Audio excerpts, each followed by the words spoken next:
লেবাননে বুধবার স্থানীয় সময় ভোর 4টা থেকে শুরু হয়েছে যুদ্ধবিরতি, কিন্তু এর একদিন না যেতেই গুলি চালিয়েছে ইসরায়েলি বাহিনী।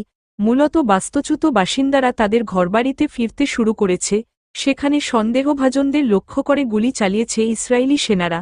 এখনও লেবানন ছেড়ে যায়নি ইসরায়েলি সেনারা। বৃহস্পতিবার 28শে নভেম্বর এক প্রতিবেদনে এ খবর দিয়েছে টাইমস অব ইসরায়েল। ইসরায়েলি সেনাবাহিনী জোর দিয়েছে, লিটানি নদীর দক্ষিণে কোনো বেসামরিক আন্দোলনের অনুমতি নেই, কারণ এরই মধ্যে সীমান্তে লেবানিজ বাসিন্দারা কিছু গ্রামে ফিরতে শুরু করতেছে, যেখানে এখনও সেনা মোতায়েন রয়েছে। এর মধ্যে সৈন্যরা 4 জন হিজবুল্লাহ সদস্যকে আটক করেছে। ইসরায়েলের প্রতিরক্ষা বাহিনী বুধবার বলেছে যে লেবাননে যুদ্ধবিরতি চুক্তি লঙ্ঘনের জবাব দেওয়া হবে। প্রতিরক্ষা মন্ত্রী ইসরায়েল কাৎজ লেবাননের সঙ্গে চুক্তি বাস্তবায়নের সময় হিজবুল্লাহ সদস্যদের সীমান্তের নিকটবর্তী গ্রামে ফিরে যেতে না দেওয়ার জন্য জোরালো পদক্ষেপের নির্দেশ দিয়েছেন।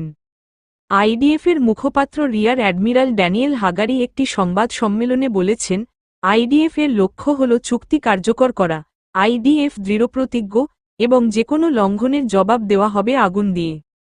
আইডিএফের মতে, মেইসাল জাবালে বেশ কয়েকজন সন্দেহভাজন আক্রান্ত হয়েছে, যা বলেছে তারা লেবাননে সক্রিয় লড়াই থেকে চুক্তি কার্যকর করার দিকে মনোনিবেশ করেছে। সন্ধ্যায় সামরিক বাহিনী জানায় যে সৈন্যরা আজ সন্ত্রাসীদের হত্যা করেছে। বিবৃতিতে বিশদ বিবরণ জানানো হয়নি। প্রায় 14 মাস পর ইসরায়েল হিজবুল্লাহর মধ্যে বহুল প্রতীক্ষিত যুদ্ধবিরতি আঞ্চলিক সংঘাত থামানোর জন্য জরুরি হয়ে পড়েছিল। চুক্তি অনুযায়ী আপাতত 60 দিনের জন্য লড়াই বন্ধ হবে। এখনও ইসরায়েলি সেনারা লেবানন না ছাড়লেও এরই মধ্যে যুদ্ধবিরতিকে বিজয় হিসেবে উল্লাস শুরু করেছেন সেখানকার বাসিন্দারা।